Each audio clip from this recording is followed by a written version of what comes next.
I don't even care how I look anymore. Oh, clearly.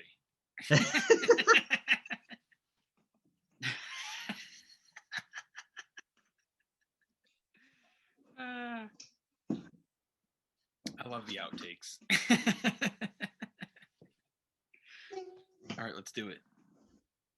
In 3, 2, 1.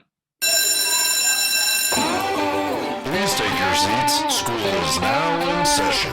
Welcome to Homeschooled Podcast. Homeschool. The Homeschool Podcast. Why? Because he was homeschooled. It's time to document the journey. Welcome back to Homeschooled Podcast. I'm Agostino Zoida. I'm your host. Welcome back to the show, everybody. It's great to have you. I hope you had a wonderful holiday. We only did one episode last week on Christmas week, and this week for New Year's week, we're only doing one episode too. So maybe next time you won't take us for granted so much, huh, people? Think about your choices. Yeah, okay. Next time you come back, crying, where'd you guys go? Well, maybe you should have subscribed on YouTube or bought a CD or something. You ever think about that? I'm just messing with you guys. We appreciate you. It's the last episode of the year, and it's just me, and it's just the co-host Kevin Lyons is here.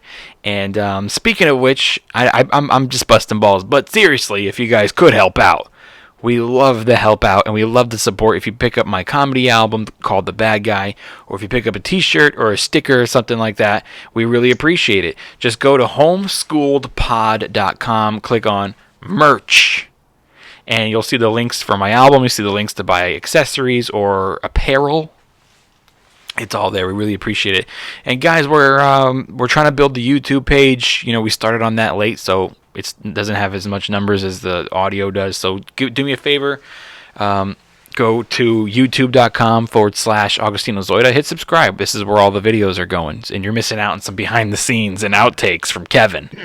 That's what you're missing out on. No, you're not. You're not missing anything. Before we begin, this episode is brought to you by Embrace Pet Insurance. You guys, this is your last chance, literally right now. My contract ends with them this year on December 31st. So right now, don't wait. Click the link and get your pet insured. You don't know what's going to happen next year. 2020 was fucking people getting viruses and shit. What if next year's your fucking dog or something? And it's so much easier for them to get something or an accident. They eat something they're not supposed to. Anything could happen and you're not going to have insurance. You're fucked. So you're going to come down to, I've been there before, guys. You're going to come down to, do I pay thousands of dollars for this medical bill for my pet, or do I just put him down, which is a cheaper option? I've been in that position before. You don't want to be in that position. This is the year to do it. Click the link in the description and get yourself some insurance on your pet, cats, dogs, whatever it is. And all you got to do is get a quote. That's it. Just use the link, get a quote. And, there's a couple of plans that are affordable. It's more affordable than you think. And it's time to stop putting it off. What? And I actually have pet insurance just for for you. So funny. Whenever I get sick, you don't even say, let's check your health insurance. You just go, we should just put you down. Yeah. That's basically what Medicaid is. That's Obamacare.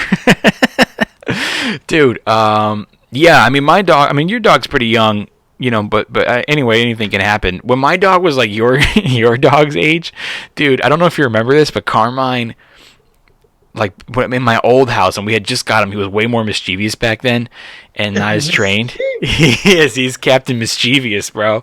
And he jumped up on the counter. His little mustache. His little whiskers into like the little Don Quixote mustache. Dude, he jumped up on the counter and he got a hold of this ibuprofen bottle that was like brand new and literally ate every pill in there. Dude, Ironically, it also gave you a headache. Dude, it was a big headache. I took him to the vet and they were just like, we're gonna have to pump his stomach and it's gonna be like $9,000 or something crazy like that. And I'm like, or we can just wait and see what happens. He gets sick, he's probably gonna die, and you'll have to put him down. That's gonna cost like $900. And I was just like, shit. And luckily, nothing ever happened to him. The stomach.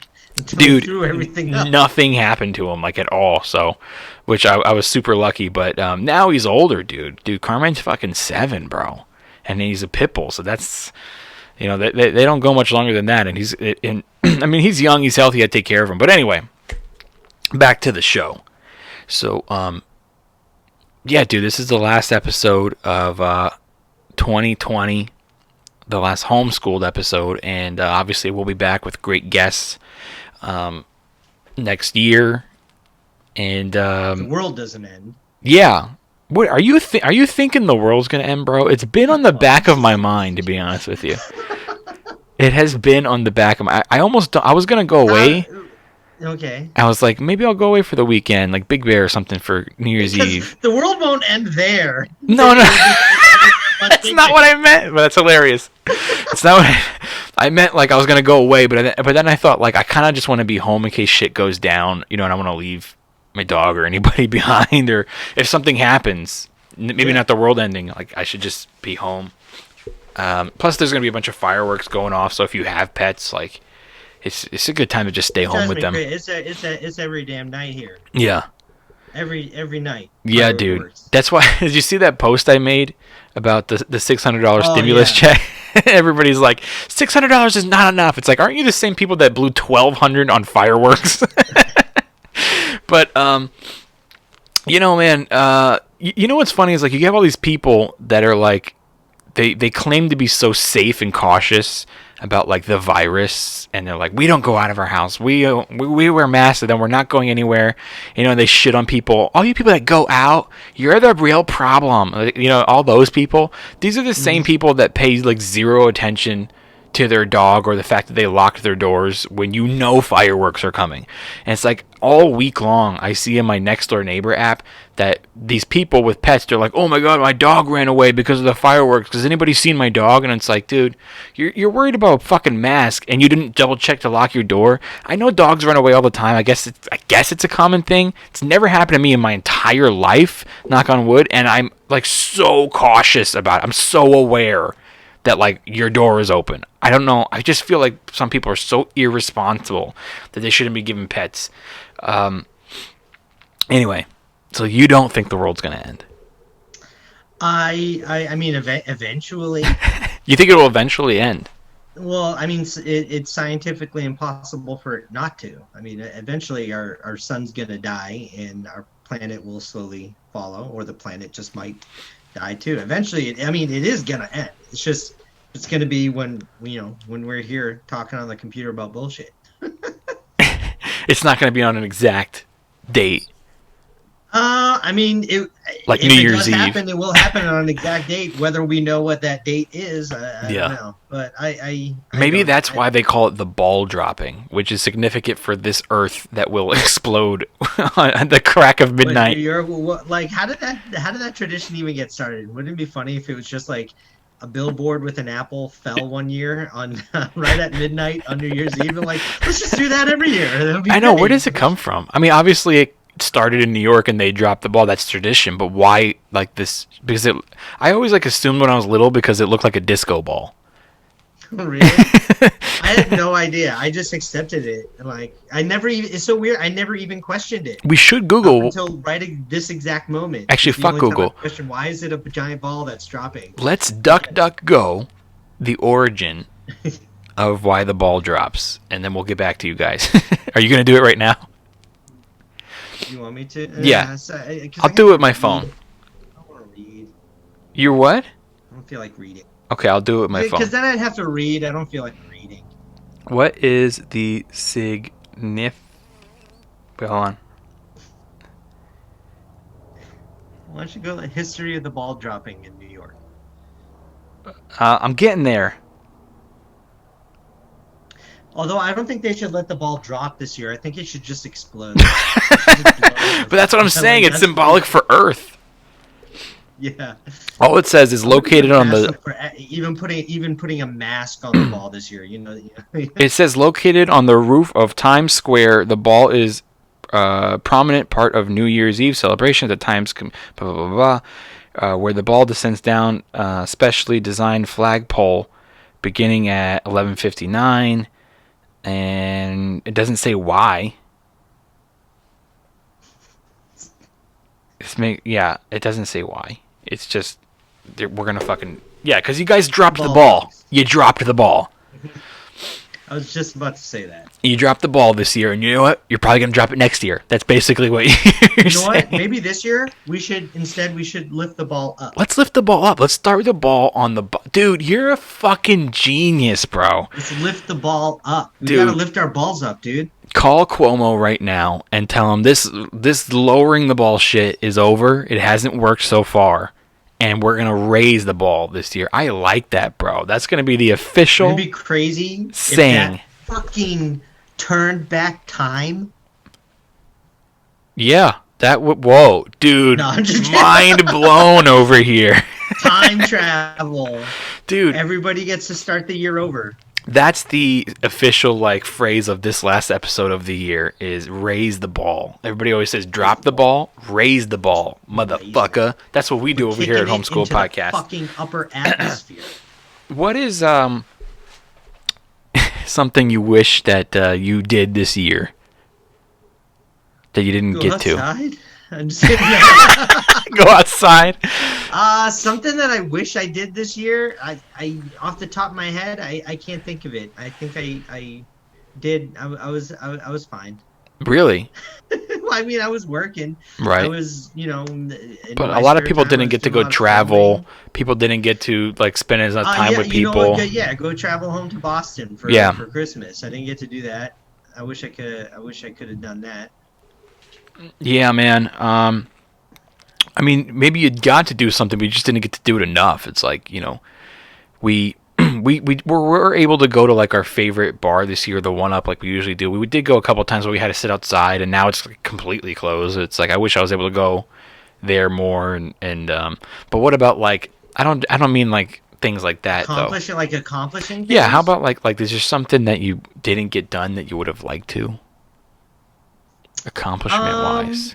I mean, finishing some projects, but during this entire time, I've been teaching myself a lot from different things like 3D modeling, animation. So are you stuff that saying I've that always you wanted to actually do. did accomplish things? Yeah. Well, and more. They're not. It's not finished yet. Right, but you're learning how to do it. But I've been teaching myself and learning how to do a bunch of stuff like that. But that's great, dude. I mean, creatively speaking, the beginning of this year wasn't that great, but during the whole rest of the year, I actually kicked it up a notch and. But it's been ended up all learning a bunch of stuff. And you're learning. It's all steps forward, and that's what I've been saying since the beginning of this pandemic on this podcast. I've been saying come out of this with something, even if you educated yourself in a new thing or. Come out of it. Just hey, what did you do during lockdown? Did you just sit there and fucking light fireworks and play video games? I wish I actually at least started the process of my graphic novel, because that's something I've always wanted it to do, on a story that I've had as a movie script for a long time, and it was always changing. I always felt like it was the best thing to turn it into a graphic novel. So that's why I've been learning how to do, animation, 3D modeling, because I wanna try different types of styles. I want to use actual physical models as part of my miniature photography mixed with 3D modeling and digital painting. But you've been learning all that stuff because I want to mix it and make it a book, but I haven't actually physically started the book. I've been putting together all these resources and learning how to do everything I need to get it done. But well, then it's gonna happen when it's supposed to happen, dude. It's gonna happen when you have all of those tools. Well, you have to make it happen. Well, that's not what I mean, but I mean, you've already started the process, bro. You're working on making sure that when you do start, you're gonna know how to do it right and not fucking amateurish. You did already kind of start, you take the, the little DeLorean model that you had, and you made a cool it looked like a real set, it looked like a real car. And it's this tiny little model. I mean, it's all just practicing the craft. I have to. I don't want to take my baby project that I've been thinking of for a long time and then just blow it right away just because it's the first time I'm trying that type of art, so that's why I give myself a bunch of little projects just to learn how to do what I need. Yeah, man. This year, and that's the thing for next year is that we should all do is that You're just constantly working. Here's the thing for next year that I'm going to keep in mind. Here's the thing that people should keep in mind for here's next year's goal, is that it's not so much the goal, because you really should never really stop, you know? It's like, you know, like with stand up, it's like you have a goal to like do whatever 30 minutes or an hour, and then you get it, and then you're just going to keep going. Like there's no end. So it's just constantly working at it and getting better at it. It's like, oh, hey, I wrote an hour set. But it's like, yeah, but, you know, next year you can probably write a better one. You're always going to be improving yourself. So it's not so next year it's not the goals. It's actually exceeding them and just keep going. You know, it's just constantly learning new things and getting better. Like this year I really like brushed up my script writing. I've been taking the online classes at Masterclass, dude. It's like super helpful, bro. It is so helpful. Some of the stuff it becomes like so eye-opening that when you go look at like other people's scripts, which like I've been doing to kind of, you know, learn. That's a really good idea. You go look at other people's scripts and you see all the mistakes they made. You know what I mean? Like, oh man, that's so like not how you're supposed to do it. It's like, so it's just been like really helpful. And then I've gone back to a story I've already wrote and then redid it the proper way. And even still, it's not like done yet, because I'm still taking the classes and learning more. And every time I learn more, I go back and I edit. So I have like this one story that I've done all my practice on, and it just keeps changing. And then once I get it all down, dude, I'm going to, I have like 2 ideas for a new story. Like one of them I already started, but I don't know how to end it. So now I'm going to know how to go and redo it. And one of them I didn't even start yet. Dude, I have such a great idea. I got to stop saying stuff on here because people steal my ideas. But I have, I have a great idea for a new story that I want to write, which is like a romantic comedy, dude. It's such a Happy Madison type movie that I've had it in my mind. I'm just gonna write it, bro. And if absolutely nothing happens with it, dude, what I've decided that I'm gonna do is I'm gonna start submitting my scripts into festivals. You know, they have script festivals. Yeah, dude. So like you don't even have to film the project. You can literally just submit your script, and that's a completely different category. So I'm just gonna start doing that. Do it, man. Yeah, I'm really excited about it. I think it's great too that you're teaching yourself, like especially learning through other people's scripts, but taking the classes too, because like of course, you know, we feel like we're natural storytellers. We know what we want to see, and we don't want to be like, oh, I don't want to have to go through this formula type of thing. But at the same time, you got to know you have to know what the box is if you want to think outside the box. Exactly. You know what I mean? And just like I always use this towards anything creative, which is a saying that I was told by Joey Diaz, that he was told by Paul Mooney, that I say all the time, which is in order to be entertained, you have to, in order to entertain, you have to first be entertained. And so same thing with stand-up. I would always go watch stand-up specials, even the shitty ones. Like you go watch and see what people are doing right, what they're doing wrong, take what you like, leave what you don't, and kind of see what everybody's doing and how comedy's changing. And so why wouldn't you do that with scripts or a book? If you want to write a book, why wouldn't you go read a bunch and see how people are doing it? And then exactly like you said, you're now understanding the box, so now you can go outside of it. Yeah. Oh, I thought of another thing that I didn't finish this year that I wanted to. Because I started this a couple years ago. I wanted to start reading more books, because after before Ready Player One came out, I read that book and I loved it. I've never read a book in my adult life where I started it and finished it when I read that one. And so the sequel came out, Ready Player Two, and I burned through that book. But I always wanted to read the novels of my favorite movies, because like if I'm going to read a book, it has to be an adventure story. And so many times you always hear, oh, like the book was way better than the movie. And not that anything's better. It's just obviously they're both 2 different mediums of the same story. So they're 2 different versions. And so I've been going back and reading the novels to my favorite movies, just because I know that they're different and I want to experience the movie again, but through the original perspective. Yeah. And so I read Jurassic Park, but I was about like a little more than halfway through. I started it when I was in Boston visiting my family over the summer. And then as soon as I got back here, it was like work. And I just put it down. I haven't picked it back up again. But that was something I wish I actually did this year. Finished that. It's finished. No, it finished that book because I actually really, dude, it's so different from the movie. It is incredibly violent and gory, and it's not like a family movie at all. Talking about like babies getting eaten, fucking shit is crazy. Fucking shit, dude. That's interesting too to go and see how the story originally was, and to see the difference that they made, like to see what they changed and how they adapted. Well, yeah, no, but adaptation is so interesting to me. Before Steven Spielberg got the rights for Jurassic Park, James Cameron was trying to get the rights for it, and he wanted to make it a horror movie. Like an adult horror movie. That's what he was going to do. But then Steven Spielberg's like, nah, I'm going to make this for kids. Which is still good. I mean, it's an amazing movie. It's one of my favorite movies. So, like, right now, telling me that he wanted to make a horror movie out of it, in my head, I go, that seems like a horrible idea. But if we didn't, if we didn't know, like, the Jurassic Park that we know, and then we read the book first, and someone was like, we're going to make a family movie out of this, we probably would have thought that was a horrible idea. I mean, you can see the aspects on how that could be a family movie, you know, but it's just so incredibly violent and gory. But a lot of it is like they shed the light on a bunch of things I always wondered about the movie, especially behind the science of how they bring back the dinosaurs. And so I just like found that really cool, especially like whenever I watched the movie, I was always like, Jeff Goldblum, he's like a scientist, like he's a mathematician, a chaotician. I'm like, what the fuck is that? I kind of understand chaos theory. It's something that's like, if everything can go wrong, basically. Yeah. And so but they dive into that more in the book, and I actually found that way more interesting than the fucking dinosaurs running around. It's hilarious. But anyway, that was a tangent. I think it's so cool to see how people take the novel and adapt it to a script. And then make a fucking movie out of it. It's so crazy, dude. That's one of my favorite categories in the Oscars, bro, is where they go like the script adaptation.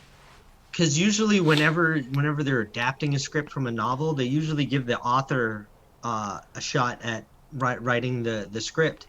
So Peter Benchley, who wrote Jaws, the book Jaws, he wrote two drafts for Jaws, and even then it got changed even more. So it's like weird. It must be weird as a writer when you put your heart and soul into this big novel, right? And then not that other people will rewrite it, but that you have to go ahead and write another script that's not anything really like that. You have to come up and rewrite it differently. I think that's like that. It's such an interesting thing to do, because it also opens up your mind on coming up with new ideas and looking at things from different angles. Like that in itself is a really cool lesson. I think all the time, you know how people, you know, a big production will come and they'll take your script and they'll go, we're going to buy it. Or they'll take your book or your story. They'll go, we're going to buy it. And they go, but we're going to change this, and this. And you're going to go, no. People always go like, no, you're not changing my story. And they stick to their guns. Like, I'm pretty sure Sylvester Stallone did that with Rocky. Like, they were trying to change all this shit and cast other people that he didn't want. And he stuck to his guns, which in that case, it worked out. But I always think to myself, if that happened to me, I'm going to be like, change whatever you want. Give me the money. Just give me the money. Just give me a little producer credit. That mentality too. That's why because you have your babies that you keep for yourself, but you still have a lot of other ideas. I'm like, you know what? I could sell this. So you just write a really good treatment or really good script, and then like, we like it, but we're gonna completely change it. I'm like, dude, fucking give me the money. A lot of people probably do that, which is why there's probably so many more books that were better than the movie. Because the original writer of the story was like, okay, change it. A lot of writers just end up writing spec scripts and living off that. Like, studios will buy your script. And it just sits on a shelf for like ever. With no intention of ever making it, mainly because maybe another studio is interested. Yeah. You know what I mean? They just buy up scripts. What a dick move. It's crazy. That's so funny. It's like if I was in a store with you and they're like, oh man, I really want that. I'm like, that's the last one. I go and buy it first, but then I don't even use it. Yeah. Or like you're at like McDonald's and the annoying kid's behind you yelling at it being a pain in the butt. You know that he wants a cookie, so you buy all the cookies. All the other cookies. That would be such a dick move. You're like, Mom, I want a cookie. Mom, I want a cookie. You know what? Give me every cookie you have. Yeah, I want every cookie. Don't drop the ball, man. Give me all the cookies. I'm gonna buy every Happy Meal, and they better come with every toy you have. Yeah. I've been trying to like outsource myself to so many different other creative outlets, and I mean, in some ways it's good. It is good, and it's in some ways it's working, but in most ways it's not. I feel that I'm probably stretching myself too thin. I'm like super exhausted. I'm like taking on more projects. I'm learning more things, and I mean, it's good. I'm being creative, but I'm like kind of super tired all the time, or I don't sleep well, and I'm trying to make up for the fact that I don't go on stage anymore. So I'm like doing all of these other things, other sources of creative outlet, which is still like, I love it too. Like, it's actually a lot of fun, but nothing is like replacing that for me. And it's really kind of, I don't want to use the word depression, but I'm really kind of down about it. And like, I think I definitely drink more. I'm sure a lot of people during this pandemic took on, drinking more or whatever. But I'm definitely drinking like every single day, and I mean, it doesn't interfere. It's not like I'm an alcoholic and it interferes with my life. It doesn't interfere with my life. I still wake up every morning and get what I need to get done. It's just at night when I'm done with everything. Because at night, bro, I was usually like going out. I was a night owl. I was at night. Every night I would just go out. Go on stage, or even if not, you go hang in a comedy club with all your buddies and watch stand-up comedy and be around it all the time. And it's just like, that's my thing, dude. Now it's just like, you're just home. I just go home and I just sit there. So I'm just fucking drinking, dude. And at least I'm like doing creative things. Like, I'm still forcing myself to, and I feel like I'm just trying to fill a void, and it's like trying to fill this giant hole with all these little things. It's just not doing it though, so that's what I'm going through. You know what? That's usually when something sparks and you find something, like something's going to click. I think it's great that you're practicing writing and trying to find new outlets for your creativity, because eventually you're going to get to something and it's just going to hit. Well, whether it's popular or not, but it's going to hit for you. Like, you're going to find this thing and you're going to love doing it, and you're just not going to stop, even though it was stand-up comedy. But a lot of places, you can't do a show right now. Yeah. And so I think it's great. Just say explore the creativity. I mean, like, even if you're starting to learn how to do writing and you just want to take a stab at it, finish it. But sometimes, you just want to test something out and see how it goes. Like, when I was first learning 3D modeling, I was just learning a program. I was kind of messing around with it. I do like to watch tutorials, but a lot of times I'm like, give me the tools, let me see what I can do with it. And that's how I learn. Yeah. So sometimes, like, I start learning how to do something and then I take a break and I'm learning how to, because I'm trying to discover what is drawing me creatively. So that's what I'm doing. Kind of try different things, and then whatever I stick to the most is usually where my heart ends up going. You're developing these tools, it's like trying to write your first story, and it may not even be the best thing you ever wrote. Same thing with stand-up. Whenever you meet someone who wants to start stand-up, they always want to start stand-up, and it's like, well, why haven't you? And they always go, well, I'm just getting like I'm writing my set. I'm getting like my 5 minutes ready. And it's like, there's no 5 minutes ready. It's like, you work so hard on your first 5 minutes, and you're never going to do that 5 minutes ever again. You know what I mean? It's not going to be in your set for the rest of your life. So, but what you're doing is you're developing the tools to do it. So you should never wait to start something like stand-up. You should do it right away, because it doesn't have to be the perfect joke or the perfect set for 5 minutes. You just have to get on stage and work the muscle of learning. And that's what we're doing, bro. We're learning, you're learning, and then, it may seem like we're learning for nothing right now, but it's not. It's totally going to apply in the future. And, dude. I mean, not learning for nothing that's ridiculous. So it's not for nothing. Am I going to be a fucking? Am I going to be a professional 3D artist? 3D? No. I'm learning it because I think it's fucking cool, and I want to make shit that I like. Just some things you gotta just do for you. I don't care if you think that. What are you going to use this for? What are you going to do with that? What am I going to do with that? I'm going to make fucking art I like. So I had fun with it. Yeah. I'm proud of it. Yeah. And it's funny, dude. I never think that anything is for nothing. You and I both, when we first met, worked at a fucking place cleaning people's houses. Yeah. Right? You and I both fucking would go to people's houses and clean, and fucking, like a maid service. We worked for a company that was a maid service that we would go to people's houses, clean it, tidy it up, make their bed. And you know what? That was a great deal, especially when I was trying to do a lot of acting, because I would get It was auditions flexible. last minute. Yeah. And I was able. I'm like, oh, I can't do that. I can't do this job. I got to go do an audition. Yeah, we were always had it. You got me that job. As at the time I didn't have a job, and I had just met you, and you're like, hey, I can get you this job, and that was fun. We had fun. We worked together. And it sucks. You're fucking cleaning people's toilets and shit, bro. Or like, you're cleaning people's houses and they come and inspect your work and all that shit. It's like a lot of pressure, but we got to work together and it was fun. But my point is that nothing is ever for nothing, because like still to this day, bro, when I clean my own bathroom, I still do that little fancy toilet paper fold. And it's like, I learned that when I was cleaning the houses, how to do it. Remember those guys, David and Vince? Yeah, they showed me how to do that. And it's just like, it gives a little special touch. When they come in, they just feel like you cleaned the whole bathroom because they saw that one little thing. Like someone put some TLC in it. So funny how much you hold in regards that time. I try to forget it. I hated doing that shit. I hated it too. I really hated it. And I try to forget it all the time. That's why I don't even clean my own house anymore.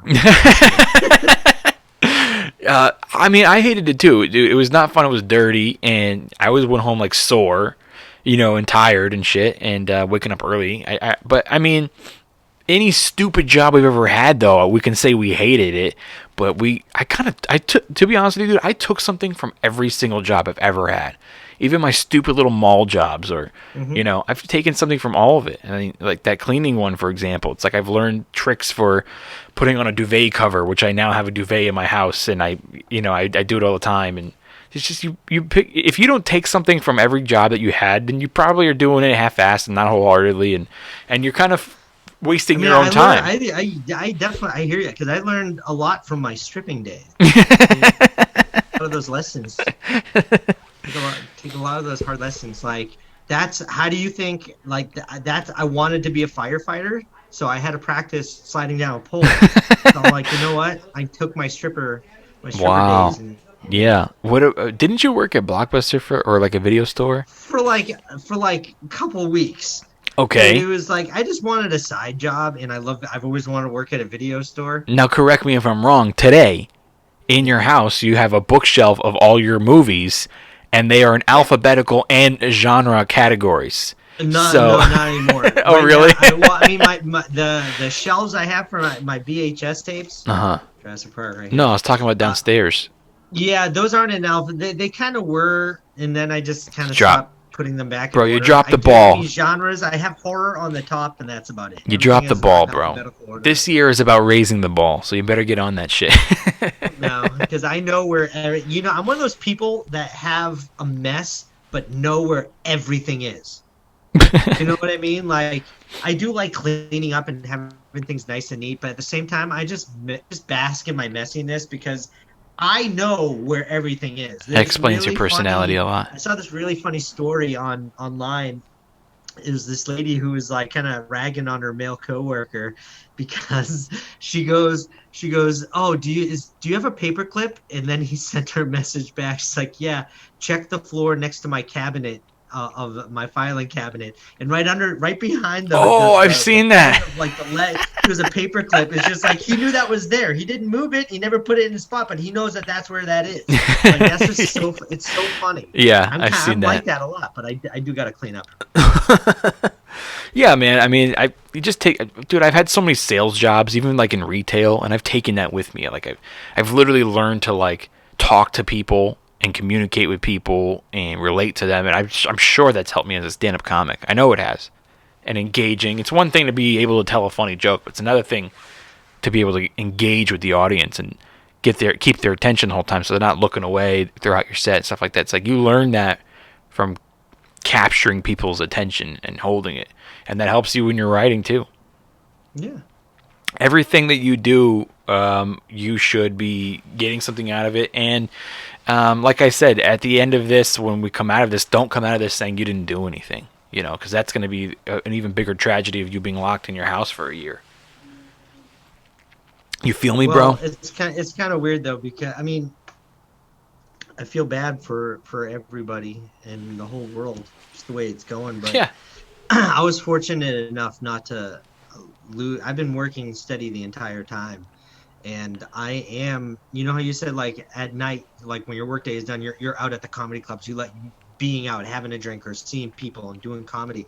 I got to this point maybe in my mid 30s where I was just like, you know what, not that I like being at home. I only want to go out if it's something that I need to do. Whether it's like working, if I'm filming something, yeah, I want to be out late at night. I want to be out doing this. I'll stay up until like 3 o'clock in the morning if I'm working on a set somewhere. But just like other than that, I'm like, yeah, I'd rather just be home because this is where all my film art is. This is where we work on a lot of stuff here too. Yeah, so. but you like the option to go out and do something if you wanted to, and like in our state, bro, we don't even have the option. And today they just announced it because we were supposed to have the 3-week shutdown. Oh, it's indefinite now. Yeah, today it's indefinite. So that just basically means like just stay there till we tell you. And it's like, bro, it's like, okay, you like staying home, but what if you want to go out? Like the other day, I told you that as a gift, my mother-in-law got me the poster for Once Upon a Time in Hollywood, which I really, you and I both really love that movie. We saw it together. That's why I texted you. I was like, dude, I'm staring at that poster, and I'm just remembering that you and I went to go see it together in the morning at the AMC, and it's a long movie. We sat there for 3 hours to watch it, and then we went to, the Trejo's Tacos across the street, and we had tacos, and we talked about our thoughts on the movie. And, dude, you like staying home. That's something I missed. Exactly, man. It's like you want if I want to go do this, I want to be able to have that option. We don't have that option. You know what else really saddens me about this, dude? There's a billion things, but a lot of my friends moved because of it. And I'm not mad at them. I don't blame them. And they're a lot smarter than me, probably. But I lost a lot of close friends that I don't get to see anymore. I can still call them. But it's just still not the same. Like when I was going out at night, hanging out at comedy clubs, I was hanging out with them. So even when things come back, they're not going to be there. Of course, it's like moving to a new city. It's like, well, you'll make new friends, but half of my close comic friends all moved to like Florida. I have a feeling it's not going to end. What do you mean? First of all, it's always going to be here now. It's one of those things. Once you open it up, it's like Pandora's box. Oh yeah, they're not going to admit like we beat. You can't put it back. Yeah, in. It's always going to be like that. And the damages right now, a lot of places are never going to open again. Yeah, and so damage been done.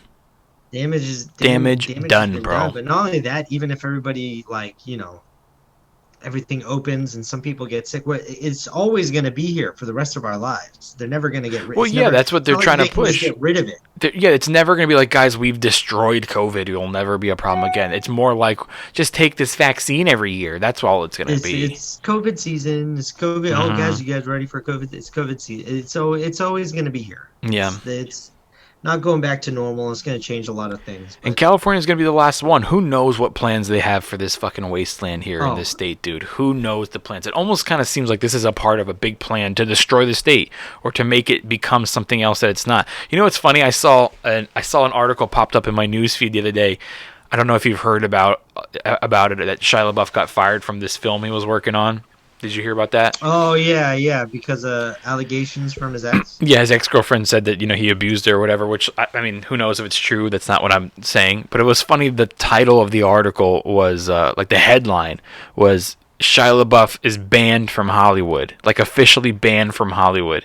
And I thought to myself, what Hollywood? What are you talking about?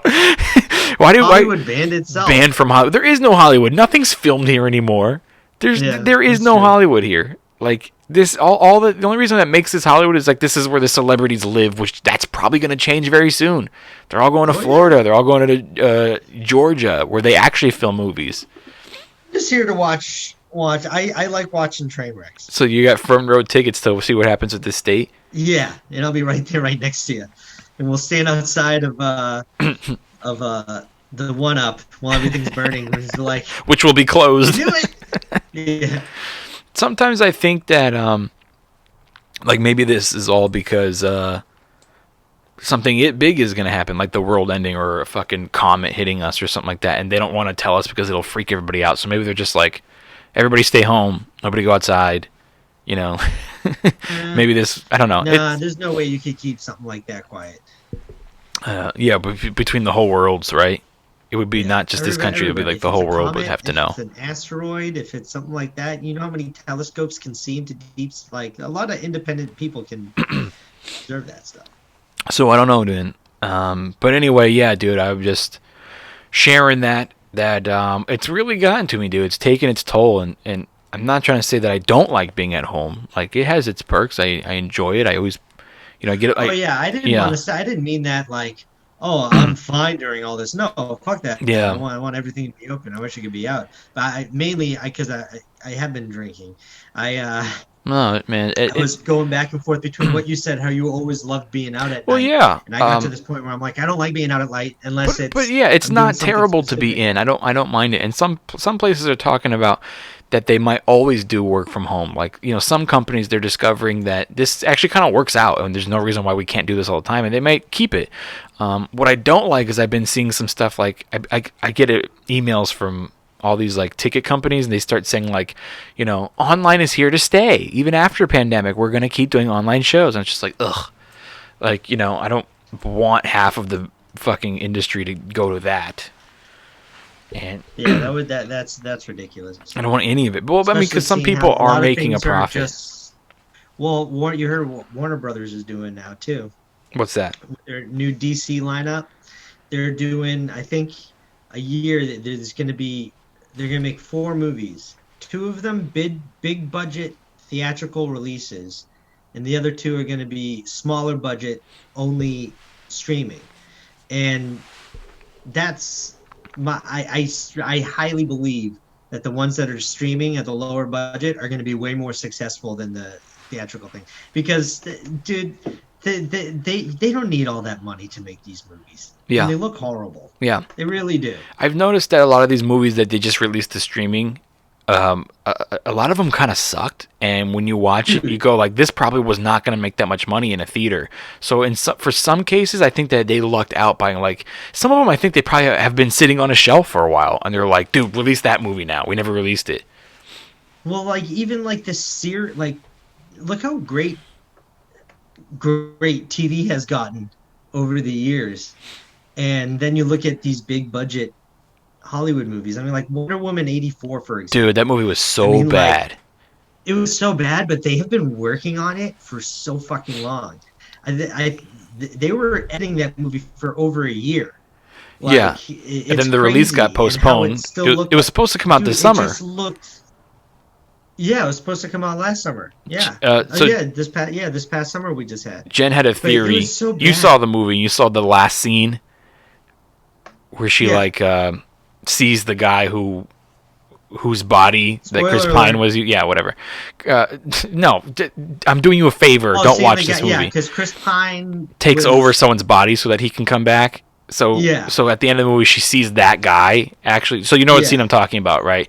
Jen's theory is that was filmed, and she's probably right, that was filmed recent, and who knows if that was actually the real ending, because it actually ends on Christmas time. This movie was scheduled to come out in the summer, and they kept postponing it, and then it finally came out Christmas Day. So I have a feeling that they reshot like that ending scene because it was Christmas. I have a feeling they reshot a lot of stuff.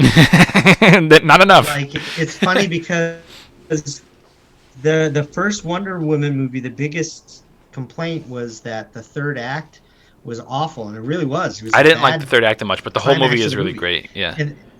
And then it was revealed that wasn't Patty Jenkins' original ending, and that the studio made her do that. And then I guess she was asked if that happened this time, and she's like, "No, this is 100% me." And I was just like, "It was awful. It was bad. It was really bad. I couldn't believe how bad it was." Yeah, I mean, it was like, pretty terrible. in the aspect of how much it was, like a $200 million movie with the most professional people you can imagine, and I thought it started out promising. Like, I really liked the opening of like her as a little girl competing in the games. I thought it started out like it was gonna be good, but like, dude, it just all the scenes that downhill. take place on Themyscira is really good, but dude, I was cringing in that opening sequence. I liked the idea of the sequence, but the CG was so bad. Like, everybody running in that movie was all CGI. I'm like, why do you need to CGI somebody running? Like, you ever notice like their back is like completely straight? Well, and that's they the look future, like, bro. When you run, you're kind of all over the place. They're little But by just little trying to introduce CGI. So I actually read an article about that. Is that the future is that they're no longer going to have extras. They're actually going to just create fake people in the background. Yeah. So like that's the future for major films. And to be honest with you, the bad CGI in this was, I didn't even notice it. Like there's movies with bad CGI. Like go back before CGI was really good. Like look at like the original like King Kong. It's like that was horrible CGI, but it's like if you have a good movie, you have a good movie.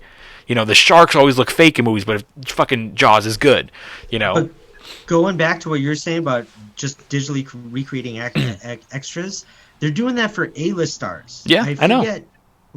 I mean, I'm talking about like digitally creating a star from scratch. Yeah. Somebody who's completely fake and it's just there in the movies. So when they die, they can just keep making movies.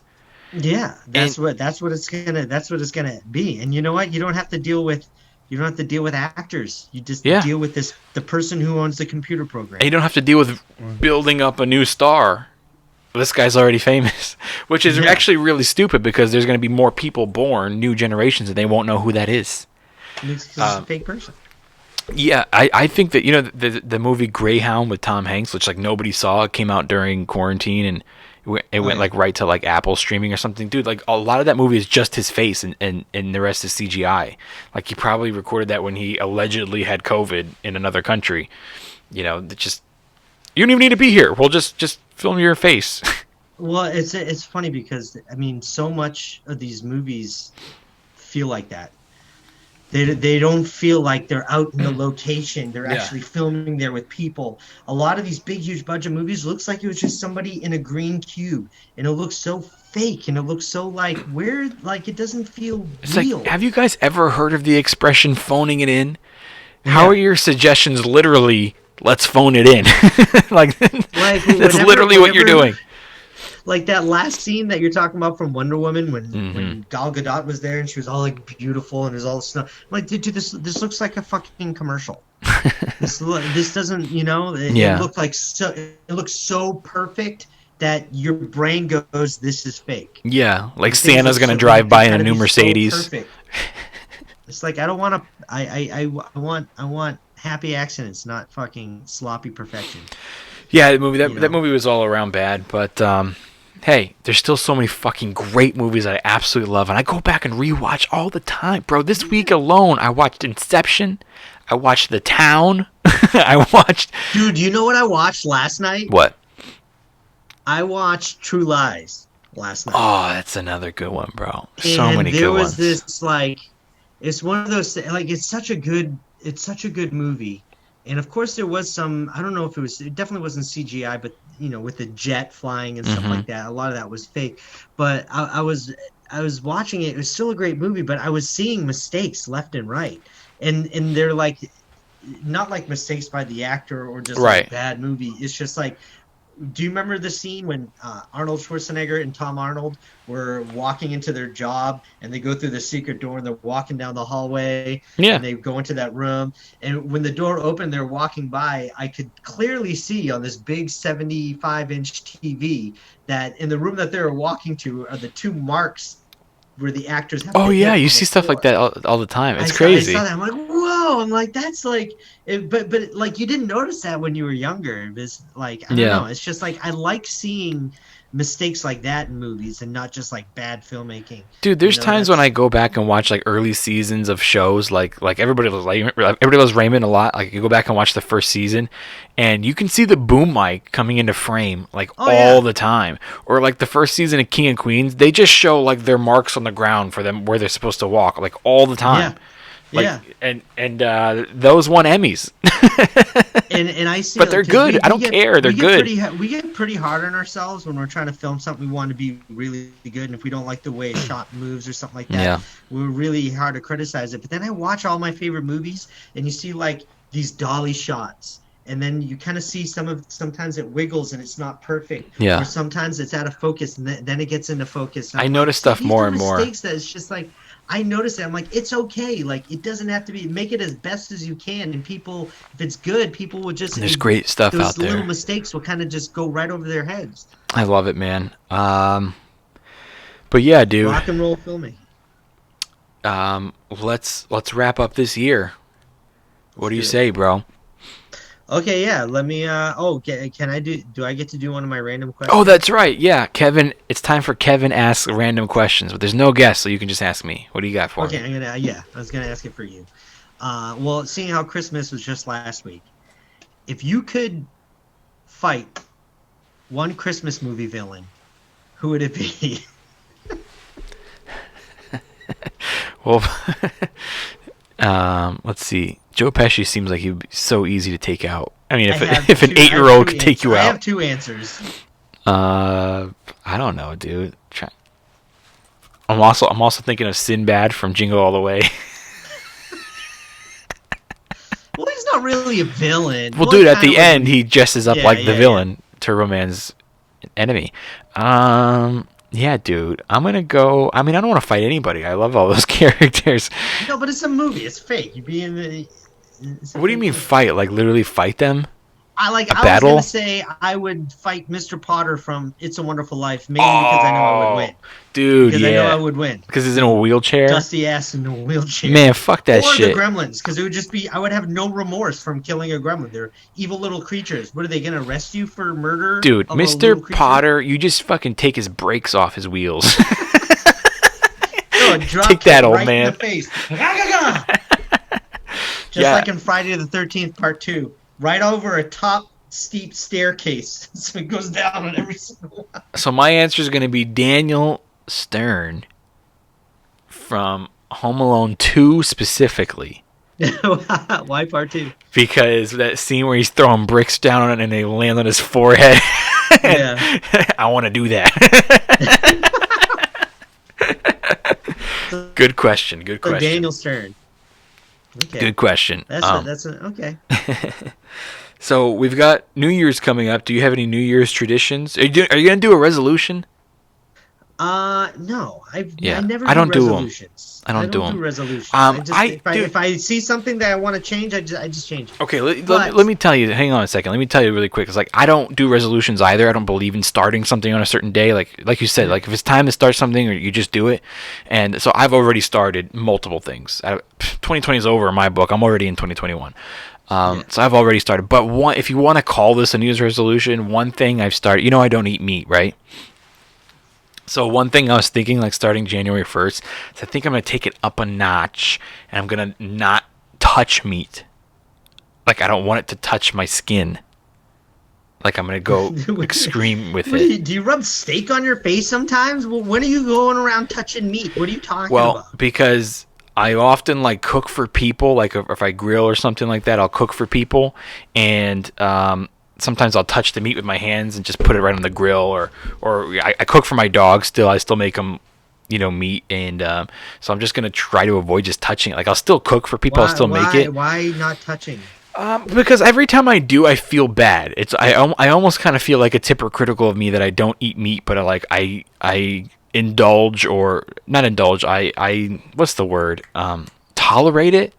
And it's like, I'm not going to be that douche who's just like, oh, you eat meat, you piece of shit fucking animal kill. Like, I'm not going to do that to you, but I also just don't want to touch it, and also, it's just... You're going to eventually get to that. I know, right? No, listen, I'll still cook for you. I got to grab it with, like, fucking napkins, or fucking, I got to put, like, a glove, or, the tools. I got to have, like, I'm just flipping not it. Eat at your house, ever. Dude, I make good food. You know it. I didn't say that you make good food. I make good fish and stuff. Hey, I'll respect you, but I think that's ridiculous. I think that's what I'm gonna do. Dude, Well, I got some house slippers that I really needed, some new cozy house. I love the moccasins when they're all furry inside. Dude, that's what I got. I got house slippers. I absolutely love them. But dude, I fucking looked into it. These new ones that I got, and they were made from real lamb skin.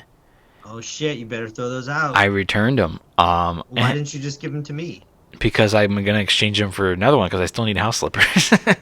But I returned them, and then I was like, listen, I'm not gonna fucking not eat meat, but I'm gonna wear it. Like, I'm not gonna wear real leather or anything like that. It's fucking hypocritical, Yeah, I get the lamb. I never want to eat lamb ever. It's tasty. I used to eat it all the time when I was eating meat. But so nothing for you, huh? Nothing that you want to start in the new year. But for New Year's, what we're doing is because Cobra Kai releases at midnight. Yeah. Season 3. We're just gonna binge the first 2 seasons, and then when the countdown happens, we're just gonna start season 3. That's great, bro. It sounds like a lot of fun. I can't wait to watch that too. Just listen, guys. Fucking have fun with your family. There's only so much you can do, but if you're with people that you enjoy being with, doing what you enjoy doing, then and who's better than you, right? You're gonna win every time. So, let's wrap this up. Let's wrap up this year. And if you're just barely thinking about New Year's resolutions or what the fuck, you're fucked up, okay? 2021 started already. Everything else is in the past. Let's fucking move forward. Let's move up. And fucking drop the ball. We're fucking raising the ball here at Homeschool Podcast, right, Kevin?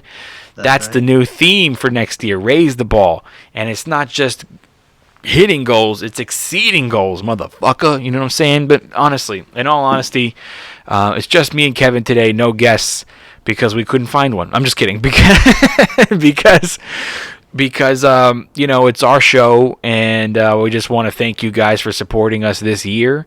It's been a tough year, and it was tough for us too. It still is, and we did our best to not miss any episodes. I mean, I do 2 a week, but I did do 1 a week sometimes, rarely, and maybe around holiday weeks. But mostly, we kept our word, and as tough as the times got, and fucking stressful, and kind of depressed a little bit, we've always got these episodes out on time, and I want to thank you guys, because not only were we always there for you, but you've always been there for us. We're still building our YouTube, but you know what? As far as like the original subscribers who have always been there from the beginning, we're not losing numbers. Maybe our fucking numbers aren't growing fast and shooting to the sky, but you know what? Slowly they will. But hey, we're also not losing numbers. Never has the numbers dropped. So you guys have always been there, and you keep supporting, and we just want to thank you. And so Happy New Year. Have some fun. Do something you like with people you like, and then you're gonna have a great day, and that's it. And next year we're gonna raise the ball, and we're gonna fucking come out of this on top by coming out of this with something new. You learned something. You bettered yourself as a human being. So what? It don't make you money down the road. You never know. You never fucking know. It might. And sometimes maybe it's just going to be, I learned this cool way to fold toilet paper. You know, you never know what the fuck. Just do something. Better yourself as a human being for you, and just do it for you. So that's it. Happy New Year, you guys. Kevin, are you there? Kevin? Yeah, but my internet's going, dude. Oh, it's buffering? Oh, okay. Hello? You know what I'm going to do, bro? My internet's bad. I got to go. Hang on a second, dude. You know how... Hello? You can hear me. Stop pretending. Hello? All right, go ahead and log off then if you're going to sit there and say hello the whole time. And fuck up my show. Yeah, I think I lost you. Well, I was going to say is I do the same... You know, we talked about our Thanksgiving movies. We talked about our Christmas movies. You know what movie I always watch on New Year's Eve? Fucking When Harry Met Sally. It's a great New Year's Eve movie, and I'm probably going to watch it. It's awesome. But anyway, that's it, you guys. Don't forget, it's your last chance. Now's the time to get your pet insured. Get a quote. Just check it out. It's pretty affordable. Get a quote for your pet from Embrace Pet Insurance. All you got to do is click the link in the description, or go to homeschoolpod.com, click on sponsors, and don't forget while you're there to click on merch and pick up a t-shirt or a sticker or something to help us out. That's it. I want to give... Did you just fart, bro? I knew it. I know what that lean to one side fucking move is. All right, dude. I want to give a big thank you to Kevin Lyons. I want to give a big thank you to all of our Homeschool Podcast listeners. We'll see you guys on the other side with the ball raised, motherfucker. It's 2021, bitches. This is a Homeschool Podcast. Don't forget that only love can save the world. We'll see you guys next time. Homeschool Podcast. Homeschool. The Homeschool Podcast. Why? Because he was homeschooled. I don't want to do that. Okay. I don't want to do that at all.